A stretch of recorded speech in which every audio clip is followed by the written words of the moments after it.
Thank you very much, everybody. And congratulations to the class of 2017. That's some achievement. This is your day, and you've earned every minute of it. And I'm thrilled to be back at Liberty University. I've been here, this is now my third time, and we love setting records, right? We always set records. We have to set records. We have no choice.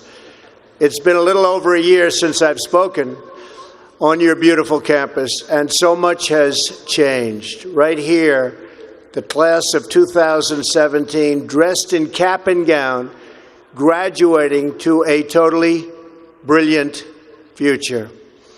And here I am, standing before you as President of the United States. So I'm guessing there are some people here today who thought that either one of those things, either one, would really require major help from God. Do we agree? And we got it. But here we are celebrating together on this very joyous occasion. And there's no place in the world I'd rather be to give my first commencement address as president than here with my wonderful friends at Liberty University. And I accepted this invitation a long time ago. I said to Jerry that I'd be there. And when I say something, I mean it.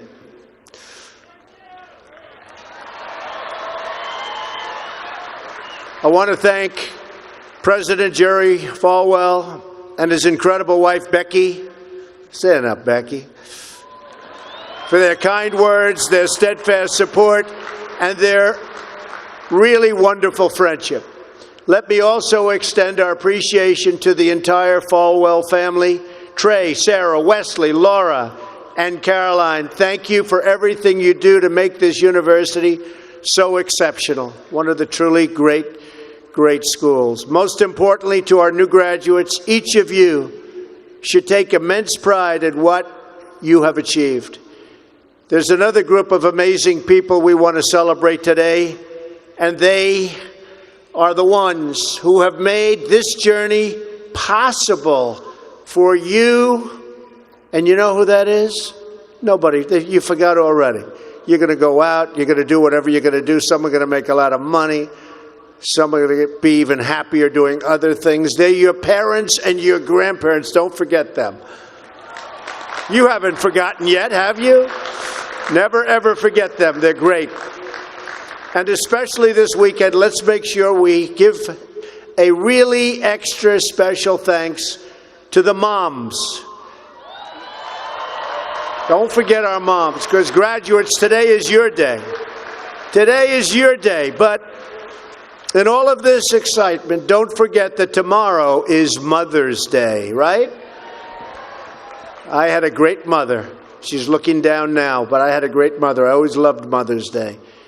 We're also deeply honored to be joined by some of the nearly 6,000 service members, military veterans, and military spouses who are receiving their diplomas today. Would you please stand? Please stand. Wow.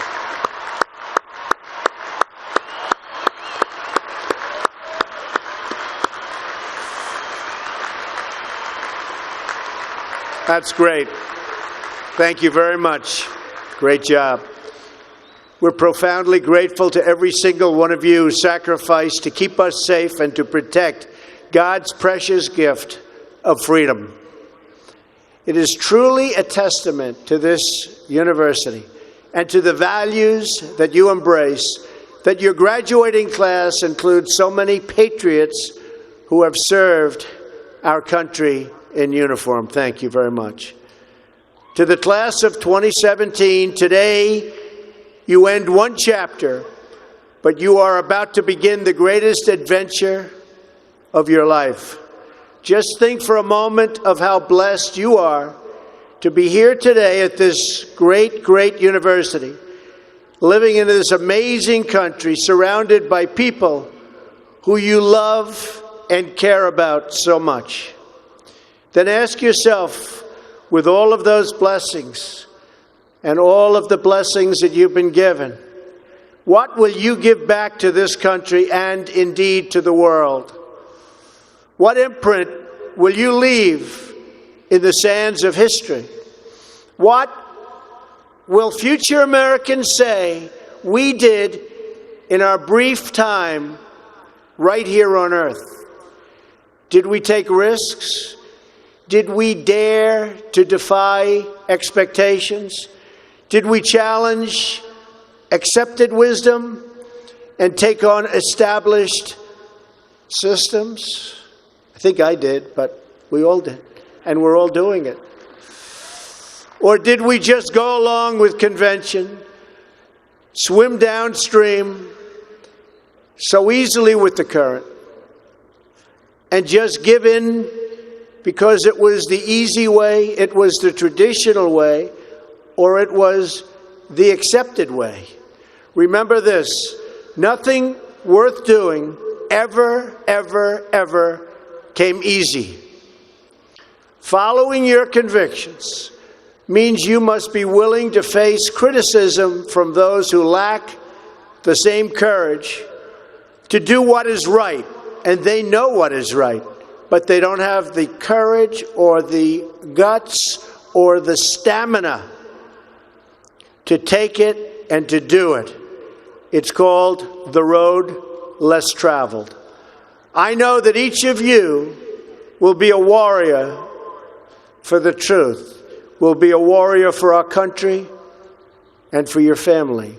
I know that each of you will do what is right, not what is the easy way, and that you will be true to yourself and your country and your beliefs. In my short time in Washington, I've seen firsthand how the system is broken. A small group of failed voices who think they know everything and understand everyone want to tell everybody else how to live and what to do and how to think. But you aren't going to let other people tell you what you believe, especially when you know that you're right.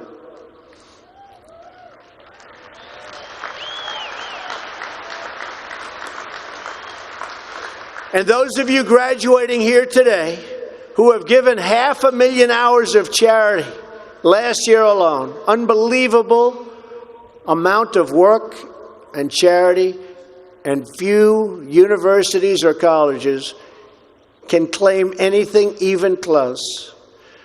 We don't need a lecture from Washington on how to lead our lives.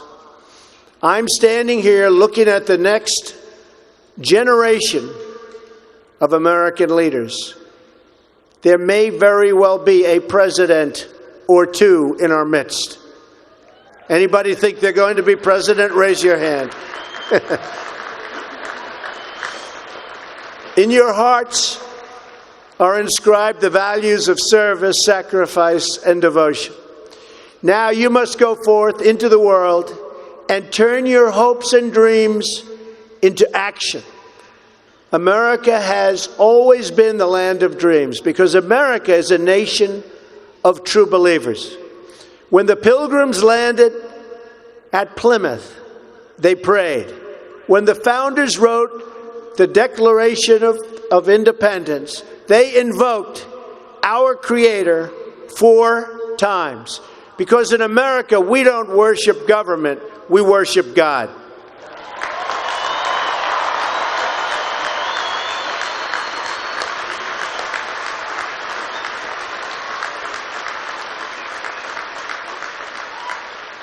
That is why our elected officials put their hands on the Bible and say, "So help me God," as they take the oath of office. It is why our currency proudly declares, "In God we trust." And it's why we proudly proclaim that we are one nation under God every time we say the Pledge of Allegiance.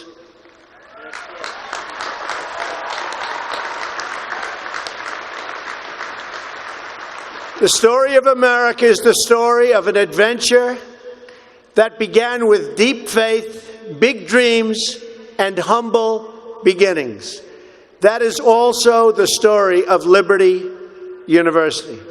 When I think about the visionary founder of this great institution, Reverend Jerry Falwell Sr., I can only imagine how excited he would be if he could see all of this and all of you today, and how proud he would be of his son and of his family. In just 2 days, we will mark the 10th anniversary of Reverend Falwell's passing. And I used to love watching him on television, hearing him preach. He was a very special man. He would be so proud, not just at what you've achieved, but of the young men and women of character that you've all become. And Jerry, I know your dad is looking down on you right now, and he is proud. He is very proud. So, congratulations on a great job, Jerry. Reverend Falwell's life is a testament to the power of faith to change the world. The inspiring legacy that we see all around us in this great stadium. This is a beautiful stadium, and it is packed. I'm so happy about that. I said, how are you going to fill up a place like that? It is packed, Jerry. In this beautiful campus, and in your smiling faces, but it all began with a vision. That vision was of a world-class university for evangelical Christians. And I want to thank you because, boy, did you come out and vote, those of you that are old enough. In other words, your parents.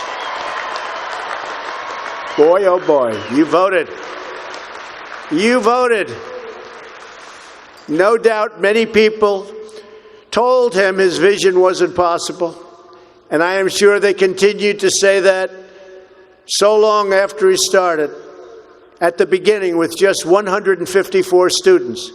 But the fact is, no one has ever achieved anything significant without a chorus of critics standing on the sidelines explaining why it can't be done. Nothing is easier or more pathetic than being a critic, because they're people that can't get the job done. But the future belongs to the dreamers, not to the critics. The future belongs to the people who follow their heart no matter what the critics say, because they truly believe in their vision. At Liberty, your leaders knew from the very beginning that a strong athletic program would help this campus grow so that this school might transform more lives.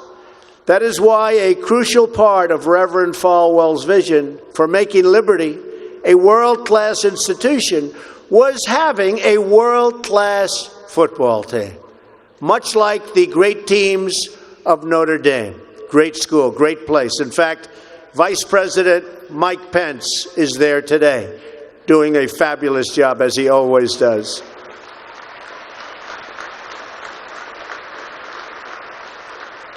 A few years ago, the New York Times even wrote a story on the great ambitions of the Liberty Flames. That story prompted a longtime president of another school to write a letter to Jerry. It's a letter that Reverend Falwell would have been very, very pleased to read. Jerry tells me that letter now hangs in the wall in the boardroom of your great university. It came from the late Father Theodore Hesburgh, who was the beloved president of the University of Notre Dame 35 years ago.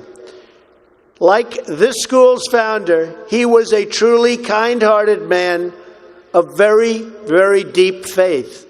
In the letter, Father Hesburgh recalled that Notre Dame's own meteoric rise from a small Midwestern school to a national football powerhouse.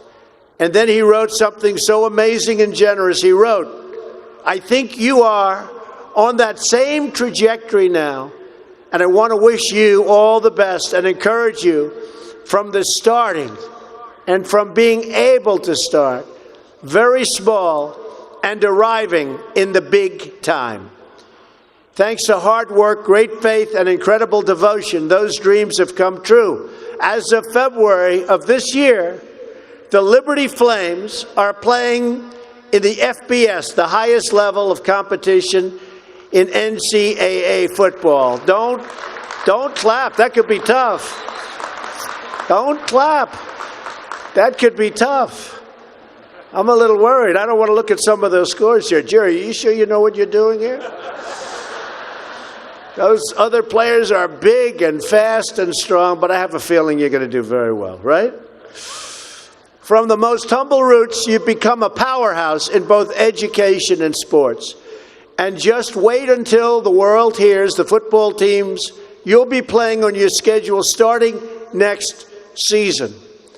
President Falwell gave me a list of some of those schools, the ones you're going to be playing 2018. Would you like me to read the names? Just came out. Would you like to hear them? I'm a little bit concerned. UMass, Virginia, Auburn. Jerry, are you sure you know what you're doing? Jerry, Auburn. I don't know about that, James. This could be trouble, Jerry. Rutgers, Old Dominion, Brigham Young, Army. I might be at that game. Who am I supposed to root for? Tell me. I don't know. That's a tough one, Jerry. I don't know, Jerry. I'm going to have to think about that one, Jerry. Buffalo, Troy, Virginia Tech. Oh, no, Jerry. Ole Miss. And Wake Forest. Those are really top schools. That's maybe in 4 or 5 years I'll come to a game, right? You'll build it up. Well, good luck. The success of your athletic program arriving on the big stage should be a reminder to every new graduate of just what you can achieve when you start small, pursue a big vision, and never, ever quit. You never quit. If I give you one message to hold in your hearts today, it's this: never, ever give up. There'll be times in your life you'll want to quit, you'll want to go home. You'll want to go home perhaps to that wonderful mother that's sitting back there watching you and say, Mom, I can't do it. I can't do it. Just never quit. Go back home and tell Mom, Dad, I can do it. I can do it. I will do it. You're going to be successful. I've seen so many brilliant people. They gave up in life. They were totally brilliant. They were top of their class. They were the best students. They were the best of everything. They gave up. I've seen others who really didn't have that talent or that ability, and they're among the most successful people today in the world because they never quit and they never gave up. So just remember that. Never stop fighting for what you believe in and for the people who care about you. Carry yourself with dignity and pride. Demand the best from yourself and be totally unafraid to challenge entrenched interests and failed power structures. Does that sound familiar, by the way? The more people tell you it's not possible, that it can't be done, the more you should be absolutely determined to prove them wrong. Treat the word impossible as nothing more than motivation. Relish the opportunity to be an outsider. Embrace that label. Being an outsider is fine. Embrace the label. Because it's the outsiders who change the world and who make a real and lasting difference. The more that a broken system tells you that you're wrong, the more certain you should be that you must keep pushing ahead. You must keep pushing forward. And always have the courage to be yourself. Most importantly, you have to do what you love. You have to do what you love. I've seen so many people, they're forced through lots of reasons, sometimes including family, to go down a path that they don't want to go down a path that leads them to something that they don't love, that they don't enjoy. You have to do what you love, or you most likely won't be very successful at it. So do what you love. I want to recognize a friend who is here with us today, who can serve as an inspiration to us all. Someone who doesn't know the meaning of the word quit. Real champion. A true champion. Both on the field, off the field.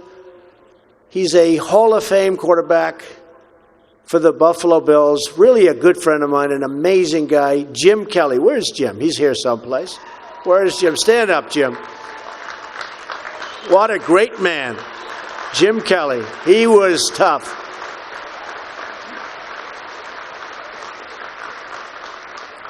Jim, do you have any idea how much money you'd be making today? They'd hit Jim. It was like tackling a linebacker. They'd hit Jim, 4 guys, 5 guys that weighed 320, and he'd just keep going down the field. He was much more than a quarterback. He had tremendous heart, and he knew how to win. Jim is tough, and his toughest fight of all was that he beat cancer not once but twice.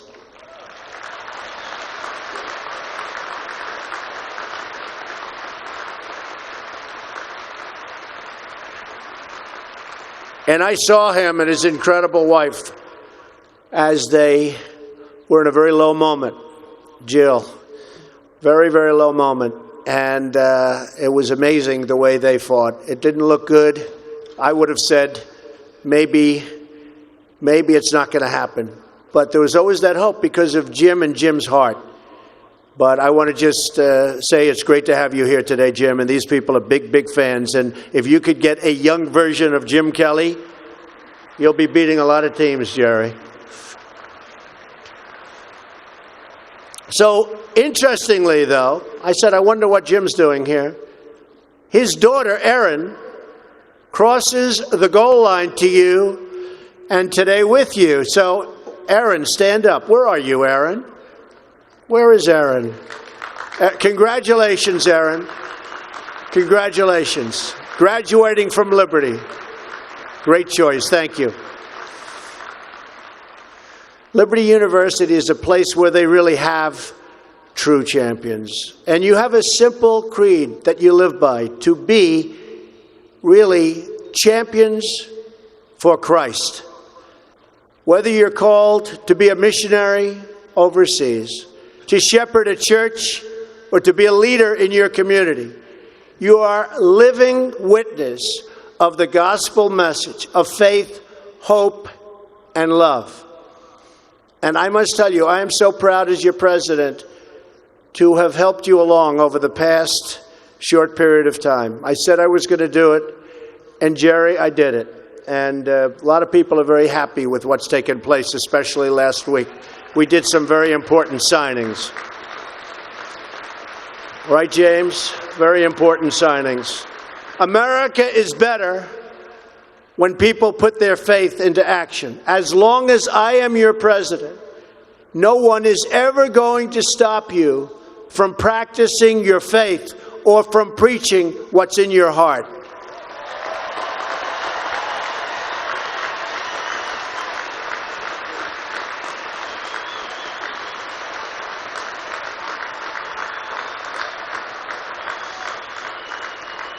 We will always stand up for the right of all Americans to pray to God and to follow His teachings. America is beginning a new chapter. Today, each of you begins a new chapter as well.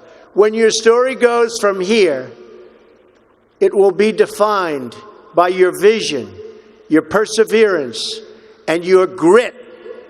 That's a word Jim Kelly knows very well, your grit.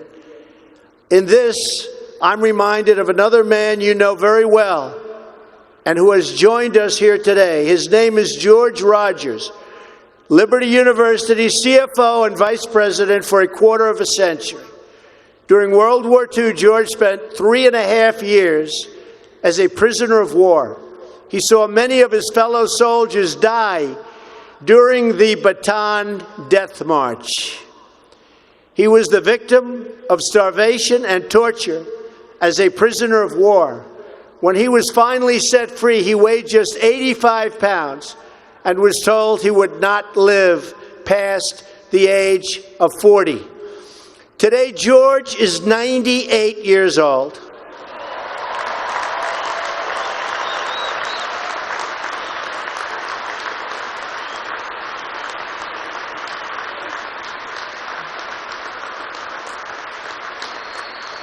Great.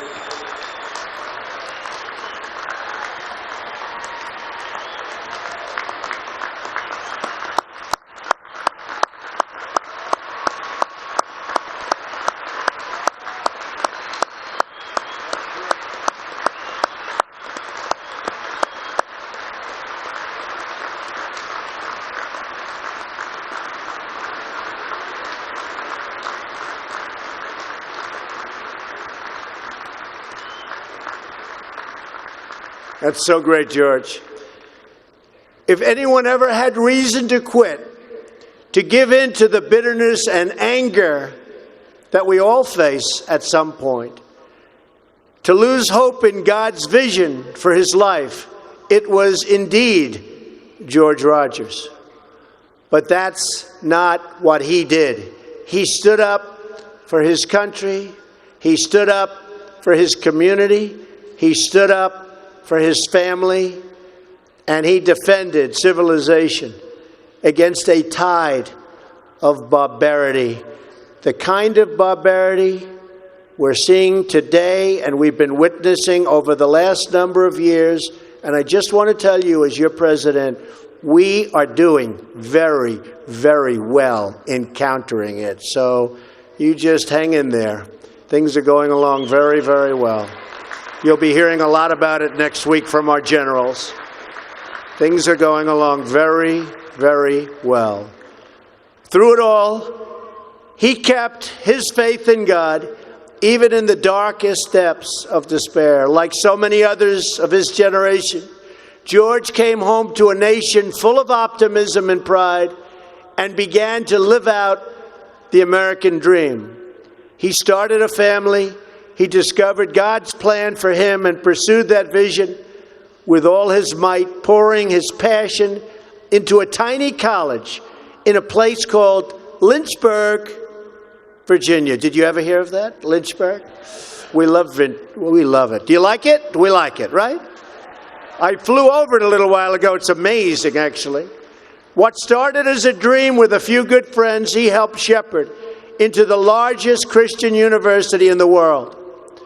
Just look at this amazing, soaring, growing campus, and I've been watching it grow because I've been a friend of Liberty for a long time now, Jerry. It's been a long time. Thanks in great part to George's financial stewardship. Hundreds of thousands of young hearts and souls have been enriched at Liberty and inspired by the Spirit of God. George, we thank you and we salute you, and you just stay healthy for a long time, George. Thank you.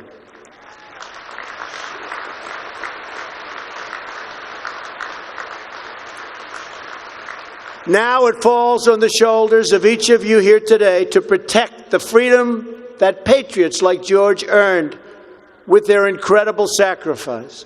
Fortunately, you have been equipped with the tools from your time right here on this campus to make the right decisions and to serve God, family, and country. As you build good lives, you will also be rebuilding our nation. You'll be leaders in your communities, stewards of great institutions, and defenders of liberty.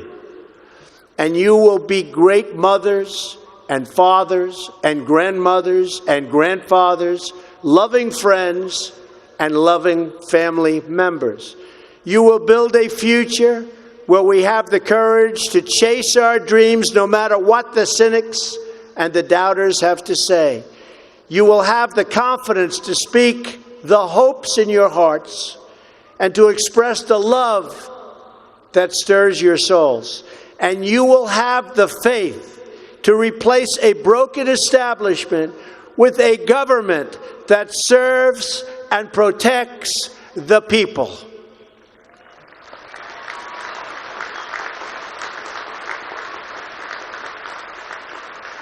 We must always remember that we share one home and one glorious destiny.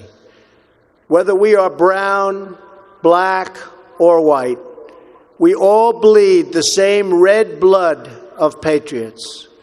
We all salute the same great American flag, and we are all made by the same Almighty God. As long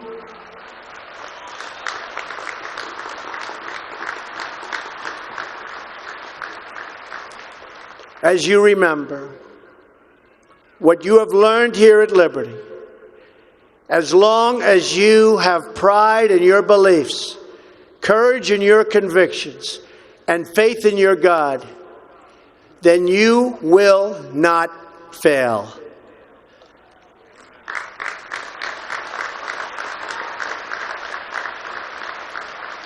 And as long as America remains true to its values, loyal to its citizens, and devoted to its Creator, then our best days are yet to come. I can promise you that.